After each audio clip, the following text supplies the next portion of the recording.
icyubahiro cyose kibi cyawe Mana nziza, guhaye icyubahiro muri aka kanya, utibagirwa abantu bawe, utibagirwa ubwoko bwawe. Imyaka 40 yaratambutse, abana b'Isiraheli bari kwizengurukaho mu butayu. Mana y'igitangaza, ndakwinginze ngo iyi myaka itambutse abanyarwanda bari kwizengurukaho, imyaka itambutse abanyarwanda bari guhahira mu maraso ya bene wabo irangire Mana. Nukuri igihe cyo kongera kubona ihumure kigaruke, ubwiza bwawe bwongere kumurika mwami, bumurike mu bwenge bw'abanyarwanda, bumurike mu mitima yabo, kugira ngo bongere kwibuka ko ari bene mugabo umwe, kugira ngo bongere kwibuka yuko igihugu cyabo batazakibona mu macakubiri, ahubwo bazakibona mu rukundo rwawe. Ndagushimye rero mwami, kuko utibagirwa abari mu mahanga, bari hirya no hino muri Afurika cyane cyane, utibagirwa bari muri za camp de concentration, izo bise ngo ni inkambi, kandi ari uburyo bwo kubizora kugira ngo babashe kubagirira nabi. Kandi mwami, ibyo byose urabizi, urabisobanukiwe. Igitondo cy'uyu munsi ndakwinizera ngo ubane natwe muri aka kanya ngiye kuganiriza abanyarwanda, ubane natwe kandi utugirire neza, urengere ubugingo bwa buri wese, kandi usanga umutima wa buri wese uwuganirize Mana nziza, kuko inyungu zawe ari izo kugira ngo abanyarwanda bakire kandi basubire mu gihugu cyabo, bakibemwe amahoro, cyongere gitemba amata n'ubuki. Izo nizo nyungu nanjye nifuza muri iki gitondo, mu izina ryawe Yesu Kristo, amen. Ndabasuhuje rero banyarwanda, ndabasuhuje. Izina ryanjye ni Uwineza Beata. Nje kubaganiriza kuko numva natwa kubaganiriza muri aka kanya, kuko numva nifuza kongera kubwira abanyarwanda yuko aho muri hose, haba mu mahanga haba mu Rwanda, ntabwo Imana yabibagiwe. Aho muri hose, uko muri kose, uko mubayeho kose, mu gitondo nubyuka ugasanga uhumeka, ujye ushimira Imana. Kandi ngo ntimukibagirwe kubwira abana banyu aho mukomoka, ntimukibagirwe kubabwira amateka yanyu, histoire yanyu y'ukuri nyakuri. Ntimukibagirwe kubabwira uko mwavuye mu gihugu, ntimuzirengagize kubabwira iby'ukuri byahabaye, ibyo mwabonye, ibyo mwahagazeho. Naho mwaba mwarakoze nabi, ntimuzibagirwe kwibutsa abana banyu yuko wenda ibyo bintu mubyicuza. Uko biri kose nicyo Imana ibifuzaho. Uyu munsi rero ikigaragara ni uko abanyarwanda benshi bamwe, hari abari mu kababaro k'indengarugero, hari n'abandi batirengagiza kubavoma, naho babavomamo amaraso n'umusokoro, byose bakabitwara. Ariko uko biri kose, ushaka kuvoma arakomeza avome, niba amazi atagihari aravoma amaraso, niba amaraso atagihari aravoma umusokoro, kugeza igihe nyine mwese muzumira. Kandi abavoma, nuko twese twirwa dutuka FPR, ariko abavoma ntabwo ari FPR gusa. Abavoma ni n'abangaba bari hanze, bari mu bihugu bagezemo, aho umuntu abasha kuryama agasinzira, aho umuntu afite amategeko amurengera, aho umuntu atuye mu nzu adatuye mu nkambi, aho umuntu afite ubushobozi bwo kuba yakwaka ubwenegihugu akabubona, akagira ibyangombwa bimuranga, agatembera akajya aho ashaka hose, ndetse afite n'ubushobozi bwo gushaka akazi, akabaho nk'umwenegihugu, akagira inzu atari shitingi bamwimura cyangwa se ngo ejo baze barandure. Ariko abo ngabo icyo baza baravuga bati ndashaka kubaka izina, ndashaka kwikuza, ndashaka ariko abenshi ntabwo ari uko babivuga. Harimo abazavuga bati Imana, harimo abandi baza bavuga bati njyewe mfite titre runaka, ndi umupadiri se, ndi umupasiteri se, ndi umusirikare se, ndi umunyepolitike, ndazwi, nari ministre, ndazwi, nari prefet, ndazwi, nari ambasaderi, ndazwi. Imana rero yambwiye ngo mbibutse yuko nari umugabo ntihabwa intebe, kandi ibyatambutse byaratambutse. Ntabwo uwakoze amakosa azayababarirwa atabisabiye imbabazi, ndetse ngo abirokone siko mbega abyicuze. Ariko igisigaye, umuntu wese ugira icyo abwira abanyarwanda babwira ngo ni umunyapolitike, ngo nimutange ngo nimufashe, ngo nimufashe urugamba, ngo nimugire gute. Umuntu wese uza ababwira gutyo, akaza ababwira ngo mfite titre runaka, ngo nari kanaka, ngo ndi kanaka, ngo ndashaka kubagirira ibintu runaka, uwo nguwo mubanze mu mushungure, mubanze mu mushungure, kubera ko ab'Imana izakoresha ntabwo ari abaje bafite gahunda yo kubaka izina ryabo, ntabwo ari abaje bashaka kumenyekana. Harimo abaza bati tujye inyuma, tugiye kwaka ubutegetsi Amerika. Ese muzi ko Amerika ariyo yabubatse ubwo butegetsi? Muzi ko igihugu cyanyu ari Amerika yakibirukanyemo? Ese muzi yuko Amerika izabikora ku zihe nyungu zayo? Ngo mubanze mwitegereze icyo kintu, mubanze mukibaze. Nuko rero abantu bari mu bihugu byo hanze, cyane cyane abari mu bihugu bya Afurika, nje kubabwira ko hari ubundi butumwa ndi butambutse mu Gifaransa. Ubwo butumwa ni ubutumwa bwatanzwe ku bihugu byose, ibihugu ibyo ari byose, cyane cyane ibihugu biri muri Afurika, kuko mubanze mwitegereze. Hari icyitegererezo nahawe, icyitegererezo, mwitegereze igihugu cya Ukraine. Kimaze igihe kiri mu ntambara, hashize imyaka irenga 4 kiri mu ntambara. Hano iyo ugenze ibi bihugu byose by'i Burayi, haba Ubufaransa, Ubwongereza, Ububirigi, cyane cyane Ubudage, byose byakiriye abanya-Ukraine, byose nta gihugu kitabakiriye. Noneho mwitegereze, abari mu Burayi, cyane cyane abari mu Burayi, mubanze mwitegereze ngo muzarebe ahantu mwasanga inkambi y'abanya-Ukraine. Hari inkambi mwabonye irimo abanya-Ukraine? Noneho mubanze mwibaze igihe intambara imaze muri Ukraine, mwibaze n'igihe intambara imaze 94 yabereye, n'96 muri Congo, kuko abenshi bari bahungiye muri Congo. Murebe igihe byabereye, murebe n'igihe abanyarwanda bagiye bava muri biriya bihugu, noneho bakerekera mu bindi bihugu, cyane cyane ibyo mu bihugu bya Afurika y'Uburengerazuba n'amajyepfo ya Afurika. Mwitegereze imyaka mumaze mu nkambi, mutagira ibyangombwa, mutagira ukuntu mwava mu gihugu ngo mujye mu kindi, mutagira ikibaranga. Imana rero irabirambiwe, kandi Imana izahana ibihugu byagiranye amasezerano n'u Rwanda kugira ngo bibashyire mu nkambi, kugira ngo bibizore, kugira ngo bibe expose.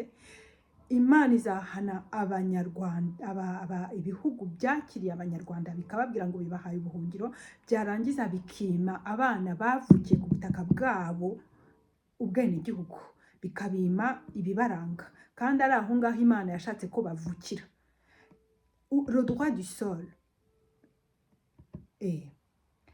Imana irashaka guhana ibihugu byakiriye abanyarwanda bikabima ubuhungiro, kuko mu nkambi ziri mu bihugu bimwe na bimwe, ni nayo mpamvu bamwe usanga bashaka gukomeza gukorana n'u Rwanda, kuko u Rwanda ruza rukababwira ngo nimureke tubahe pasiporo, ngo nimuze ngo kwibaruza, ngo nimuze kugira gute, rwarangiza akaba ari bo rwohereza muri za mission suicide, akaba ari bo rwohereza kuroga bene wabo, kubagambanira, rwarangiza akaba ari bo rutaramo amakuru yo kugirira nabi bagenzi babo na bene wabo.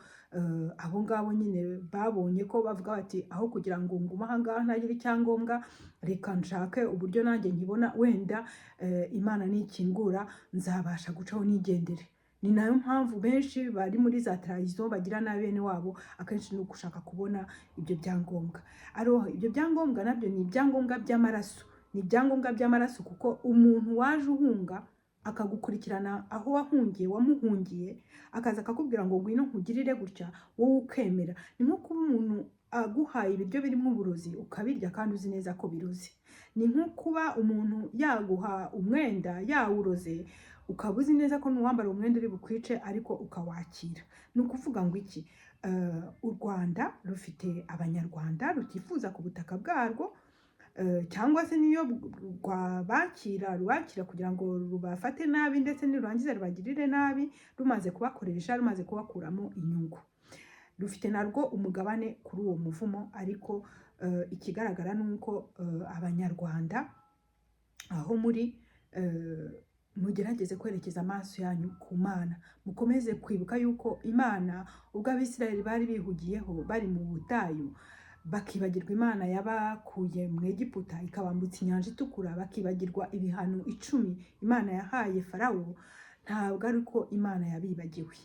Imana yakomeje kubana nabo, ariko ntabwo Imana ari umunyagitugu. Imana ntabwo ari Kagame, ntabwo ibabwira ngo kora ikintu utagikora ndakwica cyangwa se ndakurasa. Ntabwo Imana ari nk'umuntu. Imana ishaka yuko muyerekezaho amaso, noneho mugashaka uburyo mwakora ibikwiriye kugira ngo nayo ibafashe. Mugashaka uburyo mwafata afite ibyemezo bitari ibyo guhunga, bitari iby'ubwoba, mudafata ibyemezo by'ububwa. Mureke gufata ibyemezo by'ububwa. Ntabwo umuntu wahunze mu Rwanda aza ngo akwaka imisanzu kujya gusorera FPR kandi ariyo yakwirukanye wemera usore. Ntabwo umuntu wahunze aza ngo akubwire ngo jya muri ambasade ngo kwibaruza. Uribaruza si biki? Uribaruza ibiki?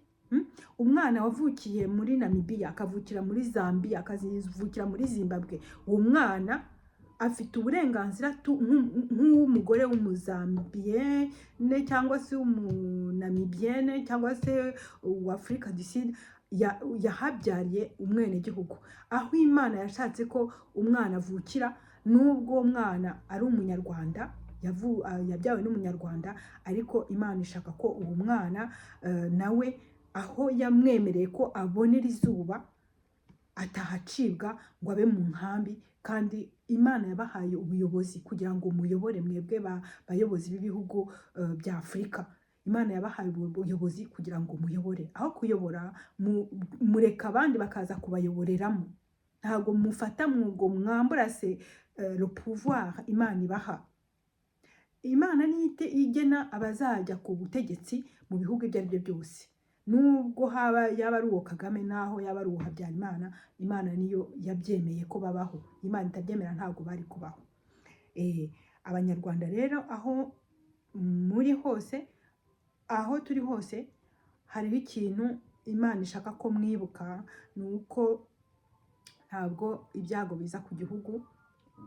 Ibyago bimeze nka biriya byabaye muri 1994 mu Rwanda ngo bize bizanywe n'ubusa. Ntabwo biza bizanywe n'ubusa. Ntabwo Imana ireba igihugu kibayeho neza ngo ntabwo muri bayobo. Ntabwo muri bayobo. U Rwanda hariho abantu baruharaniye, abo baharaniye u Rwanda ba Kayibanda na bagenzi be. Hariho abantu baje barabica. Habyarimana na bagenzi babo bita les 11 criminels barabica, barangije bayobora u Rwanda uko bashaka. U Rwanda rwari rwarabaye n'ubundi nk'uyu munsi uko rumeze. Ntabwo abanyarwanda bari bayobowe neza kurenza uyu munsi. Ni uko nyine uyu munsi hari inkuru zigenda cyane. Hari benshi bicwaga wenda abantu batamenyaga kubera ko byaberaga mu ibanga. Wiciwe Ikibungo ntibabimenye, Umunyabutare ntabimenye. Uyu munsi kibaye kirara kimenyekanye kuko hari uba yagitunze kamera, kuko hari ufite telefone aba yabivuze mu kanya gato bikimara kuba bikaba bigeze mu Burayi cyangwa se muri Amerika cyangwa se muri Australia.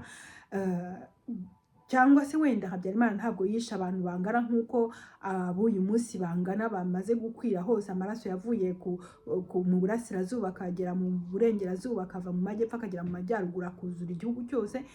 Wenda ntabwo ari uko yabigenje, ariko ntabwo Imana yafashe igihugu kiyobowe neza yishimira ngo noneho igiteza ibyago.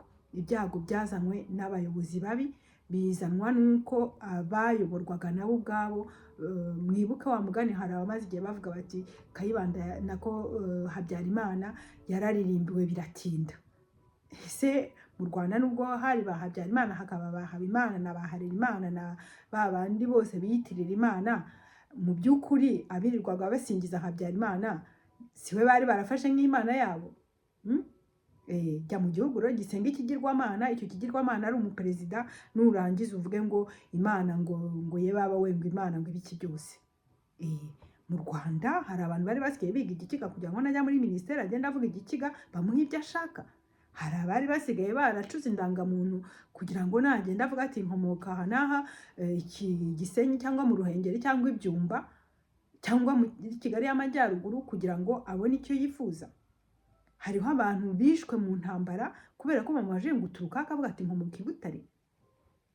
Njyewe hariho umuntu mu ntambara wambajije ati ukomoka he, ndamubwira nti nkomoka i Butare. Arambwira ngo ubona niyo ukomoka mu Ruhengeri, ubona niyo ukomoka Ibyumba, ngo nibura se cyangwa Kigali y'Amajyaruguru.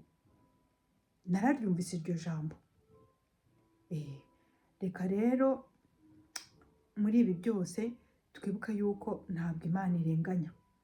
ariko tanke tutazaba twabashije kwisuzuma ngo tubanze turebe icyatumye Imana izana ibyo byago ku gihugu ikatuma abantu bangara uyu munsi tukaba twarabaye nka ba Gahini bakwiriye isi yose. Ni ukuvuga ngo uko biri kose ngo urwishe ya nka ruracyayirimo, ushaka yakagize ubwenge akavuga ati izindi situation zose twagerageje zarananiranye, reka noneho twegera Imana turebe, kuko Imana burya ntabwo itakaza, nta kitakaza.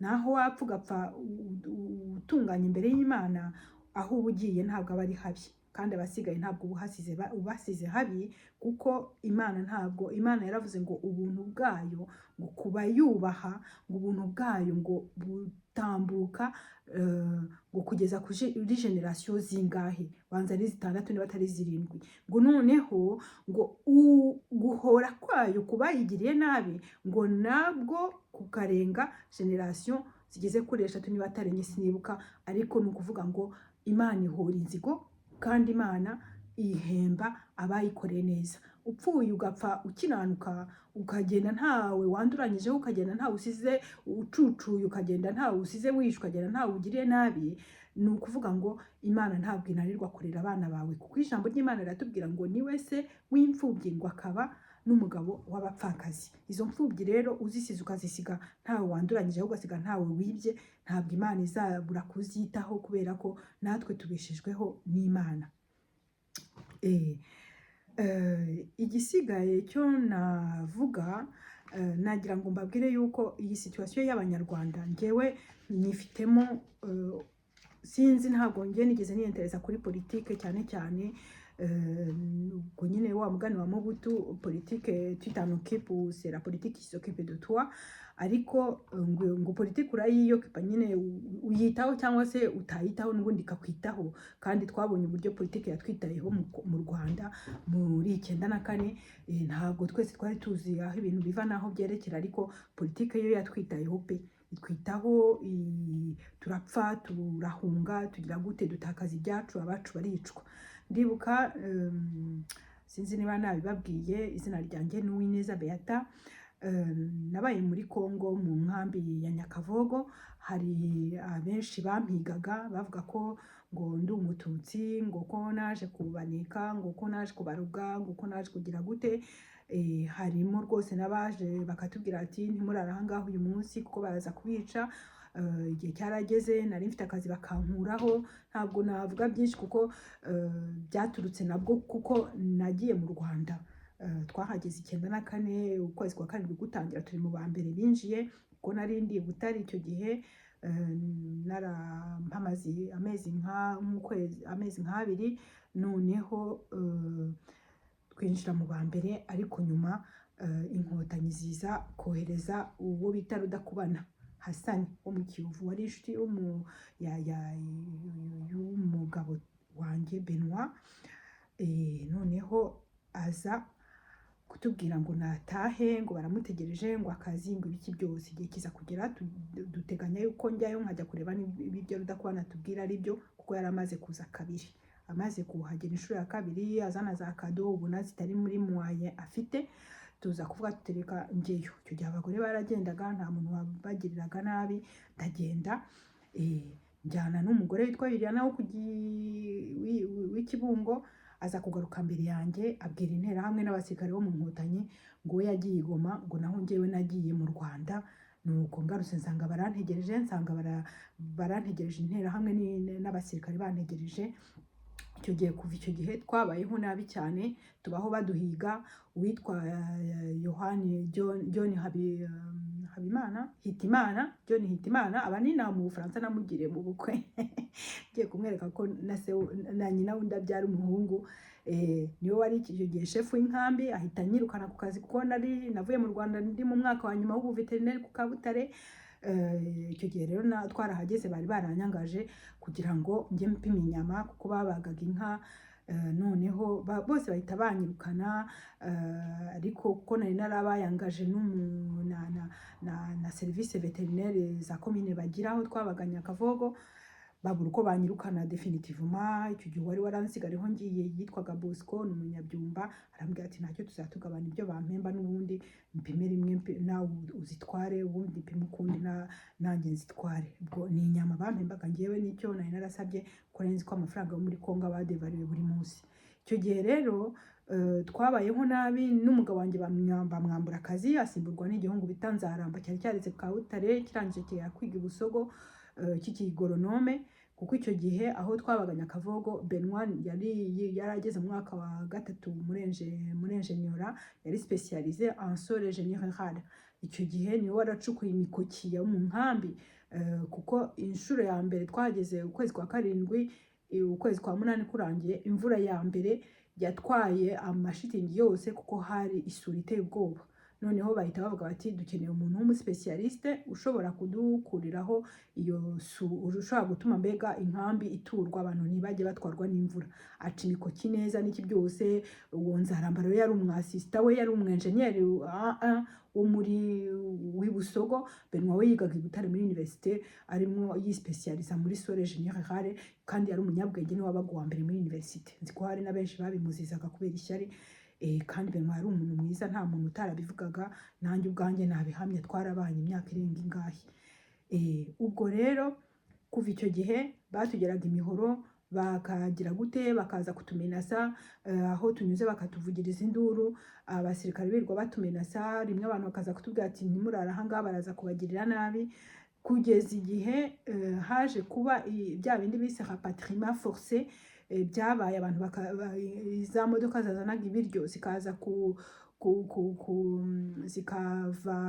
zikaza nijoro mu masaa 10 z'ijoro, saa 9 zikaza zigasohora abantu mu mashitingi ku ngufu, bazanye n'abasirikare ba Kongo, zimwe za HCR. Zikaza HCR yatugambaniye, akaba arizo ziza gufata abantu zibajugunya mu makamyo, bakajya kubajugunya kuri Rusizi hakurya. Abenshi baragiye ntitwongeye kubabona, abenshi bagiye batandukanye n'imiryango. Icyo gihe habaho imiborogo iteye ubwoba, habaho amarira, abantu baratandukana, abandi baragenda. Natwe hari inshuti zacu zabaga i Hongo, baragiye bose, baraje barabakumba barabajyana, inkambi ya Hongo barayisenya, nuko biba birebire. Icyo nshaka kuvuga aha ngaha ni iki, nuko icyo gihe hari ukuntu ngesi ibintu nanjye wa mugani abantu baza bitwaje Imana, ntabwo nari mbizi neza ibintu by'Imana. Hari iwacu hari abantu basenga, hari n'abarokore, ariko njye ntabwo nari nkijijwe, sinasengaga. Twari dutuye hafi y'urusengero, mu gitondo nimviraga indirimbo z'abasenga ndi mu buriri nuko. Ariko icyo gihe ndibuka ko ibyo bintu bijya kuba, hashize nka mbere yaho ukwezi n'igice, natangiye kujya ndota, nkarota inzozi, nkabona abantu barimo bahunga inkambi bazamuka hirya ngiyo mu Bashi. Hari imisozi izamutse miremire ruguru ujya mu Bashi, nuko nkabona barimo barahunga inkambi, ariko mbona harimo ikintu giteye ubwoba, harimo ikintu kiba effrayant kiri mu nkambi, barimo guhunga inkambi. Ari ahantu ho guhunga, abantu bose barimo birukanka cyane, nkuko haba hari ikintu kibateye ubwoba, ariko simenye icyo ari cyo. Bigeze aho ntangira kujya ndota buri munsi, ku buryo inzozi byagizeho birandemerera cyane. Nibwo nabibwiye abantu 2 gusa bonyine, abo nari nizeye. Umubyeyi umwe nabibwiye aracyariho, simuvuga izina, aba muri Amerika, arabizi, ariyumva. Mbibwira na Benoit. Noneho umunsi nabibabwiye, nahise mpagarika kurota, nahise ntangira gusinzira, ndongera mererwa neza. Nyuma yaho hashize nk'ibyumweru nka 3, nibwo ibyo bintu byabaye. Twebwe duca ahantu nyine hagati aho muri iyo mikoti dayeri, muri iyo miferege bari barakoze iyo miringoti, tujya kwihisha ahantu, kuko hari abazahirwa bari bahoze batuye mu Kiyovu iwacu, twari tuziranye. Noneho baraduhisha, tuhamara igihe, turiyensitara, turimuka. Njye njya gutura muri famiye y'abazahirwa, naho ngaho nigiye Giswahili, mbega abantu twese turiyaranja. Nyuma yaho rero abenshi bari bahari barabizi ko impunzi zatangiye kujya ziba ibitoki, zikiba ibigori, hatangira kuba amakimbirane mu Gishi. Noneho ni Bukavu hatangira kuba ibintu by'ibibazo, kuko impunzi zarangaraga zirara ku gasozi, zirara mu mashyamba kandi zishonje. Nuko ubwo rero babonye ko bizasakuza, HCR irongera igira isoni, baragaruka bongera bensitara inkambi, impunzi ziragaruka. Kandi bagiye babona nyine nka Nyakavogo, kuko icyo gihe uwo munsi bavize inkambi ya Hongo. cyane cyane mu byo nibuka hari n'izindi bavize aho arizo za Shabarabe sinibuka, ariko babanje kujya kuvida inkambi ya Hongo, noneho barangije bazi iwacu Nyakavogo ijoro ryenda gucya. Nicyo cyatumye rero kuko nyine yiyubikira ijoro nk'ibisambo, butangiye gucya nyine batangira kwirukanka baragenda, noneho bituma rero inkambi yacu nyine batayivida cyane, abenshi nyine bararokoka, ariko hari amafamiye yatandukanye aragenda ntibongera kubonana. Ubwo nyuma yaho twongeye nyine inkambi yongeye kwisubiraho, abantu bongeye gutura, za mariage zibareka ntiwareba, babyara bashakana, ariko ukabona abazi ubwenge baragira gute, baracaho bakigendera ukumva ngo kanaka yaragiye, ukumva ngo kanaka yaragiye. Nuko n'uwo John Dayer yaje kwigendera ajya kwishakira umugore w'umufaransa sinzi uwo yashutse aramuzana. Noneho nyuma yaho hagiye gucira ikindi gihe 1994 igeze hagati, hari muri za kwezi kwa gatanu kwa gatandatu, nibwo nongeye gutangira kurota izindi nzozi. Izo nzozi najyaga kwibona nkabona nko mu gihe cy'amasaa 10 kwa kundi bita ngo ni izuba nyine ritangiye kugabanya ubukana, nkabona ndibona kuri Rusizi hakuno bega muri Kongo, ariko ngomba kwambuka ngasubira mu Rwanda, kandi nkabona mpetse umwana wanjye, nkabona ndi jyenyine ntabwo ndi kumwe n'umugabo. Icyo nicyo cyatumye ngira ubwoba, izo kubera iza mbere narose nanjye ubwanjye zikantera ubwoba zikampahamura, ngira ubwoba. Noneho biza kugeraho ntangira vraiment kunanirwa cyane, kubera ko iyo nasinziraga nahitaga ninjira muri iyo situation, nkajya kwibona nkabibona ndi gusubira mu Rwanda. Kandi ubwo icyo ntavuze nuko ubwa mbere nyine njya iyo mu Rwanda kujya kumenya icyazanaga Rudakubana, naje kumenya ko ari akagambane, nza kumenya yuko ari abamutumye, ahubwo nyine kuko mu Rwanda burya ababizi, njye nabimenye ngeze nanjye muri Kongo, abanyeshuri bo muri université bari babizi, mu Rwanda iyo wabaga ufite diplôme ya licence wabaga uri icyo bita candidat président.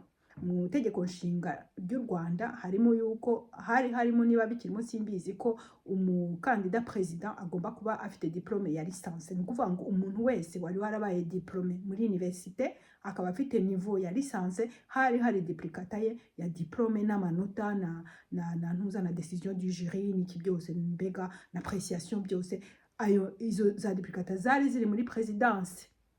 Ni ukuvuga ngo inkotanyi zaje barazisigiye liste y'abanyabwenge bose zigomba guhiga. Niko byari bimeze. Benoît rero en fait yari juste un intellectuel utari kumwe na FPR, bashobora kurekipera soit bakamukoresha cyangwa se bakamwica, aduka bari abantu bagomba gushakishwa. Liste y'abagomba gushakishwa deja b'abanyabwenge yari ihari. Ubwo rero nyuma ngewe nyine tumaze kumenya ko Benoît bamuhigaga, nibwo twahise dufata gahunda nyine ko tutazasubira mu Rwanda tanke tushobora kubaho, ntabwo tuzi ko icyo bamushakira ari cyiza. Ubwo rero nta gahunda nta porogaramu twari dufite yo kujya mu Rwanda, ariko ngewe nkajya kwibona mu nzozi, nkibona ndi kumwe n'umwana wanjye gusa. Remarque à savoir, ntabwo Benoît turi kumwe, kandi nkabona ngomba gusubira mu Rwanda, ko ariyo shuwa yonyine mfite, ko ari bwo mbega ko nta yandi mahitamo mfite. Izo nzozi zirantumanta, ndavuga nimbibwira umugabo biramuhahamura. Nuko hashira amezi ntasinzira, kuko mbega ninjiraga mu buriri natangira gusinzira nkahita njya muri iyo monde. Ubwo bigeze aho mbonye binyobeye nza kubimubwira. Ikintu kimwe yarambwiye ngo ndakwizeye, nzi yuko nihagira ikimbaho uzita ku mwana ukamurera neza. Kuko yahise amenya ko izo nzozi ari iz'ukuri, amenya ko izo nzozi zishobora kuba zihatse ikintu kizabaho. Nyuma yaho nibwo nanjye naje kubibona, nyine narahibonye, mfite izo nzozi narazibonye. Nyuma yaho nyine 94 nibwo baje baratwirukankana, tugeze ahantu dusanga badutanze imbere, kandi ubwo twe nitwari no kwirukankana nabo bicaye twari kumwe. Izo ntera hamwe n'abasirikare birwaga baduhiga, twaravuze tuti abantu nitubakurikira tukajyana nabo baradutsinda mu ishyamba nitugera hirya aha. Nuko tujyana n'abasaza n'abakecuru nyine tugenda inyuma y'abandi, ku buryo igihe cyageze dusanga inkotanyi zadutanze imbere, turagaruka. Igihe kiza kugera nyine icyagombaga kuba kiraba, Benoît baramujyana kimwe nabo bari kumwe. Nuko bamaze kumujyana, abitwa ba Karekezi, abitwa ba Manuel, abitwa ba Damascene, bose barabajyana. Bari abantu bagize kuri 12, harimo umugore utwite n'akana ke n'akayaya bari bafite ka kana nako nuko n'umugabo we barabajyana n'umusaza Modeste n'umuhungu we na Benoit na Karekezi Jean Baptiste. Nuko muri iyo groupe harutse kutsemo abantu batatu gusa, ni ukuvuga njyewe n'umwana wanjye na Kizito Karekezi murumuna wa Jean Baptiste. Nitwe twenyine twarokotse kuko tutari twaraye aho hantu uwo munsi ntitwari duhari, baje gushaka abandi basanga twebwe ntabwo twari twaharaye. Baraje nabwo bagutiye inzu y'umusaza Modeste wari warabacumbikiye, nyine ubwo tugarutse tuvuye mu mashyamba bamaze kuyigota barakomanga bose babajyana muri quartier de babatsindayo ntawongeye kubabona. Mwumve urwo Rwanda ruhiga abantu, noneho uyu munsi ngo rukaba rushaka gutanga ibyangombwa ku mpunzi, rukaba rushaka gutanga ibyangombwa ku bantu bafite ibibazo, ngo bashaka kugira gute, ruza kwaka imisoro, ruza kugira gute. Abaperezida bo muri Afrika nabo ubwabo bakaba baragurishije abantu Imana yaboherejeho ngo babahungishe, babakire, babentegere mu gihugu cyabo. Kandi abanyarwanda ni abakozi, hari abacuruzi bakomeye bari mu bihugu aha hirya y'u Rwanda, hari abacuruzi bameze neza, harimo abanyabwenge, hari abana biga bagatsinda. U Rwanda rwarekuye abantu bari bafite akamaro, bashaka no kugera aho bageze bakahagirira akamaro. Bibutse ijambo ry'Imana icyo rivuga, ryabwiye Abisirayeli. Imana kuko yahoraga ibahana nabo, nuko bahoraga bakora ibintu bibi bikageraho Imana ikabateza abanyamahanga bakaza kubagirira nabi, bakisanga pour de génération mu bihugu barabaye aho ngaho nyine, kubera ko kenshi wasangaga bagiye birukanwe mu gihugu atari bo bataha, Imana yabadohoreraga bagasubira iwabo. Noneho ijambo ry'Imana riravuga ngo mwifuze amahoro y'igihugu murimo, ngo kuko amahoro yabo niyo yanyu. Igihugu murimo mu gisengere kugira ngo kibone amahoro, kuko nikibura amahoro namwe muzayabura.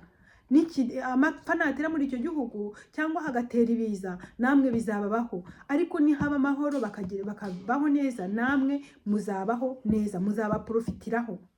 Niyo mpamvu nubwo abana b'Isirayeli batigeze bibagirwa aho bakomotse, ntibigere bibagirwa uko bavuye iwabo. Ugasanga nko muri Egiputa igihe bahavaga ku bwa Mose, bahavuye abantu bakuru, izina ry'Imana yawe ndiho ryagendaga riba transmit, rikagenda ritangwa mu bantu bakuru, ugasanga bararyongorerana kuko Imana itashaka ko bayibagirwa, kuko Imana itashaka ko bibagirwa aho bakomoka n'aho baturutse. Noneho bivuga ngo iki? Bivuga yuko nubwo mutagomba kwibagirwa aho muri, musenga Imana, kuko Imana ntabwo yibagiwe ko muri Abanyarwanda. Imana ntabwo yibagirwa aho mwaturutse, ahubwo Imana irashaka ko mwiga kugira ngo nimusubire iwanyu muzasubireyo mujyanye imigambi myiza, musubireyo muri abantu bazima, kandi kugira ngo Imana noneho izabahe abayobozi beza. Imana yahaye abayobozi beza, baha Mose, baha Abisirayeli, baha Mose, baha Aroni, baha Josuwe, bagiye bafite abayobozi beza. Uyu munsi rero ibirya nibiza na za parasite n'insagatira ziza kubabwira ngo nimugire gute, izo ngizo muzima amatwi, kuko uzaza tumwe n'Imana muzamenya ko ariho amavuta y'Imana, ko yasizwe n'Imana. Ntabwo ari uko azaba ari umuhungu wa kanaka, ntabwo azaba ari uko azaba akomoka kwa kanaka. Iyo ni despotisme. Ibyo nibyo bita despotisme. Despot ni kuvuga umuyobozi ntabwo ashyirwaho kwa ko yavutse mu nda ya kanaka. Ntabwo tukiri mu ngoma y'ubwami, ahubwo umuyobozi abaho kubera ko uyu munsi Imana ishobora kumuhitamo, none ikamuha ubushobozi bwo kugira ngo abereke ko afite competence, abereke ko abakunda suffisamment, abereke ko abakunda, abereke ko ari yisusiya, afite mbega afite kubakunda, afite kubifuriza icyiza, afite kubarwanirira, afite kubarwanirira. Imana itugirire neza. Aho nibwo Abisirayeli akenshi nyine abenshi baga bazi ko ngo bafite indi mana itari ibyo bigirwamana, kuko icyo gihe amahanga menshi yabaga afite ibigirwamana byayo. Noneho ugasanga rero harimo abababwira bati nimuturirimbire, twumvise ko ngo muririmbe indirimbo ngo zanyu, ngo mufite ngo Imana itagaragara, ngo Imana itabonwa, itari za statue dufite hano twabajije dusenga dupfukama imbere twazitangira ibitambo. Noneho niyo ya ndirimbo twajyaga tuyiririmba tukiri abana, ivuga ngo ku nkombe y'imigezi y'i Babironi, twarahicaraga tukaharirira, iyo twibukaga Siyoni.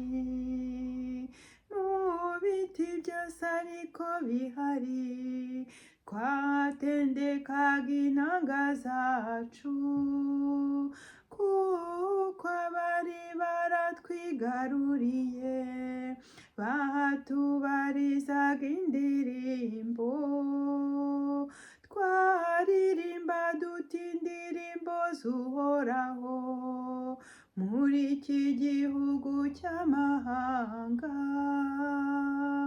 Ku nkombe y'imigezi y'i Babironi, twarahicaraga tukaharirira, iyo twibukaga Siyoni. Mu biti byose ariko bihari, twatendekaga inanga zacu. Haleluya. Mubane n'Imana. Abari mu Rwanda ntabwo tubibagirwa, Ingabire ntitukwibagirwa.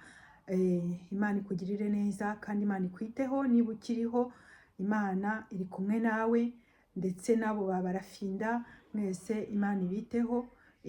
Mukomere mukomere mukomere, Uwiteka abagirire neza, kandi mukomeze kumwiringira, mukomeze kureba ku Mana, ko niba mugihumeka ntabwo ari ukubera ko ubashakira urupfu yaretse kurubashakira, ahubwo ni uko Imana ikibafite mu ntoki zayo. Mukomere ku Mana, mukomere, Imana irabakunda. Amen.